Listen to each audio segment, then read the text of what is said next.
College Hoops Talk on 106.7 The Fan is presented by Bud Light. Easy to drink, easy to enjoy. Bringing Rob in right now. Rob, what's up, man? How you been? What's going on, fellas? How we doing? I'm not going to lie. The little 50 Cent bumper music there got me in a mood. Yeah, man. 50 gets it done.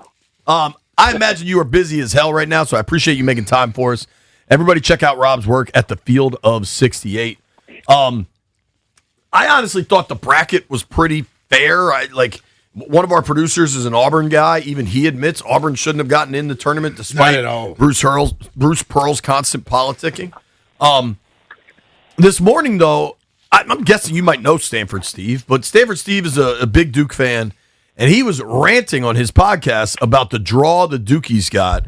The East bracket is completely loaded, but do you think it's unfair? Like, most of those are East Coast teams.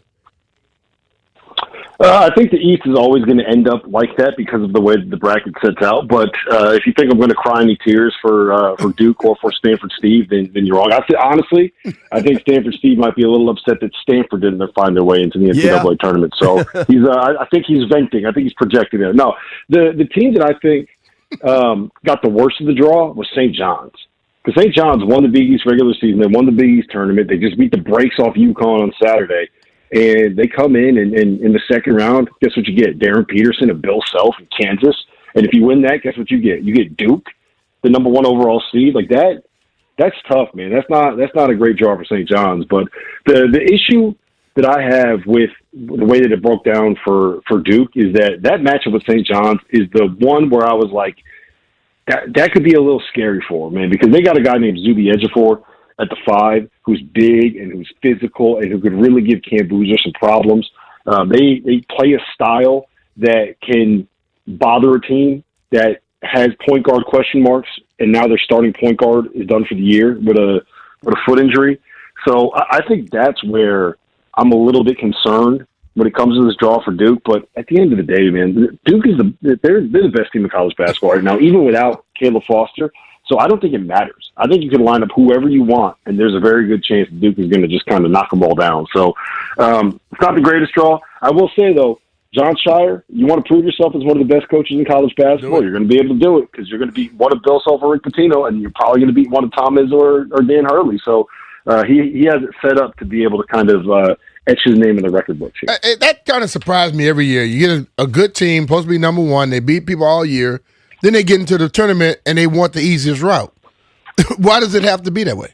BMitch, you just want all the smoke, huh? I mean, my whole thing is, if you're going to be the best, beat the best. Give me Arizona, give me Florida, give me UConn, give me everybody. Yeah. I want them all. I mean, I hear you. And the thing about it is, we talk about this every year, and odds are pretty good that you're not going to just face the best team coming out of each region, right? Like someone's going to beat somebody. There's going to be an upset somewhere. It's going to get a little weird. That's just what the NCAA tournament is and what makes it so great. And you got yes, there's a whole lot of great coaches in that bracket, right? But you're not going to have to play both Bill Self and Rick Pitino. You're not going to have to play both Dan Hurley and Tom Izzo. And frankly, if you're looking at the 3 seeds, I'll take the one, even if it's coached by Tom Izzo, I'll take the one that doesn't have an NBA player on it in Michigan State, right? If you're looking at all the 2 seeds, I'll take the one in UConn, even with Dan Hurley. I'll take and I'm saying this as a UConn fan, I would take the one that looks like they've kind of lost their mojo and lost their way a little bit this season. Would you rather have them or go play a Houston team that made it to the finals of the Big 12 tournament? Would you rather play UConn right now or an Iowa State team that was beating the brakes off of everybody on a glass floor out there in Kansas City? I think UConn is the one that you probably want out of those 2 seeds. So, yeah, I get it. There's a lot of big-name coaches, but it's I don't know. They're not going to give any of these teams cakewalk. So it is what it is. Yep. Talking with our buddy Rob Dauster here on the Rude Guest Hotline. Rude makes the most reliable HVAC equipment in the DMV. You can give Rob a follow at Rob Dauster, Dauster. Check out his work at Field of 68. I do a NCAA Tournament Calcutta every year, and it's possible I have had one too many and spent a little more than I planned on. And the team that has burned me more than anyone is Arizona. How real is Arizona this year? Is this the year they get to the Final Four, maybe win another title? I think they're the best team in college basketball right now. I think they're the most complete team. I think they are the team that can beat you in any way. Like if you want to get physical with them, they're bigger than you. If you want to get into a track meet with them, they're one of the best teams when it comes to running and gunning in college basketball this year. If you want to try to get into a 3-point shooting contest, that's maybe not the best idea for them, but you know what? They have enough guys that can make them that it doesn't matter. You get in a close game, they got the best closer in the sport. If you want to get into a defensive battle, like every one of those dudes looks like they would be playing with BMitch on Sundays, right? Go look at Brady Bird. That dude looks like he could go play middle linebacker for the Arizona football team. Jaden Bradley is a senior, and he is strong. Koa Pete comes from a football family. Like, how that dude did not end up in pads is baffling to me. They are big, they are strong, they are physical, they run good offense. Like, I think this is the year, man. I think this is the year that they get it done. So go ahead and spend all that money on Arizona. Go blow all that money. Michigan doesn't have their backup point guard. Duke doesn't have their starting point guard. All three of those teams are kind of in that same level. So if you're going to do it, this is going to be the year. What about the Gators, though? Defending national champs. I know they lost to Vandy in the SEC tournament, but they had been red hot prior to that.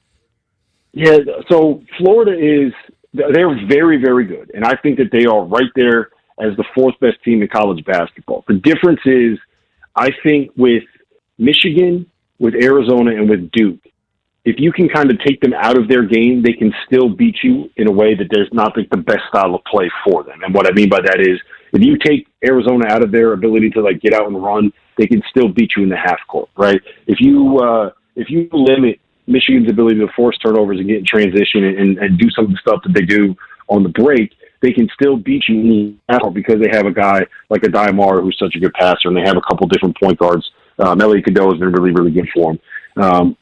I think Florida is more limited when it comes to a half-court situation. They got the best front court in college basketball, and I think they're the best team at the rim in college basketball. They're so good on the offensive glass. They're so good at protecting the rim. They're so good on the defensive glass. They're going to own the paint against you. But if you can get back in transition and you can keep them from getting easy baskets and you can make them really work on the offensive glass, they're going to get some, right? You got to accept the fact they're going to get some offensive rebounds. But if you can make them work and keep them limited and don't let them get those second chance tip-in opportunities, then if they can't get the easy baskets, they have a tendency to struggle just a little bit in the half court. So I think that they are the fourth best team in the country and deserve number one seed in the South, but I think that they're just a little touch below those other three. The other problem with Florida is they're going to Houston for the regional. Yeah. The number 2 seed in their region is Houston. Kelvin Sampson is playing chess, not checkers, boys. Kelvin Sampson is smart. You know why? He knew that regional was coming to Houston, and he got Rice to be the host.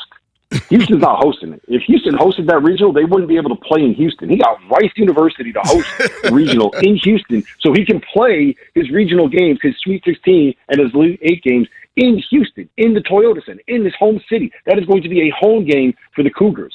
So kudos to him, man. Well, I this question. Playing chess, not checkers. We thought Alabama could – I thought Alabama could be a problem for some people throughout the tournament.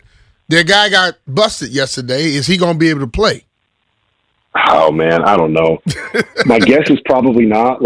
He's in a state where weed isn't legal, and he had 2 pounds of weed in his house. That's a lot. That's going to be a tough one to explain, B-Mitch. That's a tough one to explain.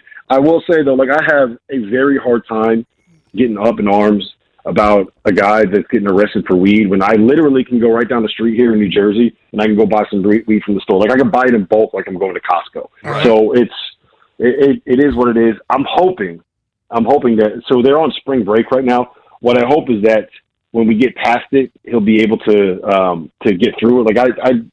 I just can't, I can't get behind the idea of a dude missing out on this opportunity to play in the tournament because of weed, but it is dumb. I will say it is really dumb. If you know it's illegal, you're a star point guard for Alabama's basketball team. What are you doing with 2 pounds of weed in your house? Yeah. Go put it somewhere else. He's probably making 7 figures, right? NIL-wise? Yeah, well, that's why he could afford 2 pounds. That's why he can afford 2 pounds of weed. Generally, if you got 2 pounds of weed, it's to sell it. It's not to smoke it. He don't need to sell it. He's making 7 That's why I'm so confused. If it was just he had a bag of weed on him, he had an eighth, he had an ounce. I still remember when Robert Parrish had 2 trash bags. And they said, "What you gonna do?" He said, "I'm gonna smoke it." And he didn't go to jail in Louisiana back when it was nowhere close to being legal. Right. So, Rob, last one I wanted to ask you was, I think Acuff might be the prime example to this question, but who's like a star player that's not on a 1 seed, right? Like everybody knows Boozer, but like one of these, I mean, this draft is loaded. Who's a player that could get a team to a Final Four? Okay, so Acuff is the obvious one, right? And anyone that has seen Darius Acuff play loves watching him play. The dude is an absolute stud. He might not even be the best point guard in his pod. The 5 seed in that same region, Wisconsin, has got a kid named Nick Boyd, who there's a level of swagger this dude plays with, guys. There's a level of confidence that he has that's just like you don't realize that you are not the best player in the history of basketball when you watch him. He's got that kind of personality, and I love it. He doesn't realize like the stuff that he's doing. He's not. Wisconsin went into Michigan this year, and they beat Michigan at Michigan, which you're not supposed to do. And I don't think that Nick Boyd realized that he's not supposed to go into Michigan and win. I think his belief is we're the best team in the country. Well, of course we're going to go in there and win, right? And he had 38 in a game against Illinois in the Big Ten tournament. Him and John Blackwell, his backcourt mate, have had games this year where they combined for 50 points, 10 assists, and no turnovers again on the road at Illinois, on the road at Purdue, against Michigan State, at Michigan. Like that team is built for big moments like this. And I think if we can get a Wisconsin-Arkansas second-round game, that's the one you got to circle. That's the second-round game that you cannot miss. Whatever you're doing, but drop the kids off at school, go get them to their gymnastics practices, get whatever you're doing, just make sure you're in front of TV if Wisconsin and Arkansas play, because that is going to be a battle. If you like guard play, that is going to be a battle for the ages. It's one of those two. We talked about Arizona earlier, right? If you're going to be worried about Arizona, if there is a scare, it's going to be in that Sweet 16 game if they have to play one of Wisconsin or Arkansas, because I think there's a very real chance that you get like a 39-point, 8-assist performance out of one of those two, Darius Acuff or Nick Boyd or whoever, and they can take down Arizona. That's the one that I would be scared of if I was an Arizona fan. I look forward to taking the points in Arizona's Sweet 16 matchup. Rob, thank you for the time, dude. Really appreciate it. Good luck. I know this is going to be crazy for you next couple of weeks. Enjoy it. Yeah, always a pleasure, fellas. It's good to see you. Hey, I'm coming down to D.C. We're going to be at the BetMGM on Thursday and Friday down there in National Harbor. Come down and hang out. Let us know. We're going to be there too, honestly. Boom. Well, no, he's going to be at the BetMGM. On BMitch. Hold on. Are you going to be at the MGM Hotel or the BetMGM over here by the baseball stadium? I'm going to be at the one in National Harbor down there in Oxon Hill. You're going to be at the sports bar. Okay, so we'll be there. Dude, we're doing our show Friday from Tap Sports Bar. So we'll see you Thursday and Friday. Go. We're going to be in the sports book. Come over and hang out. Grab a beverage with us. First one on BMitch, right? Always. First one on B. That's the rule. All of them on me. At the casino where they take good care of us, great to see you we're guys, good. Fellas. Great to catch up. Bro. Thanks, Rob. man. Take care, dude. Rob Dauster, Field of 68. You can give him a follow at Rob Dauster.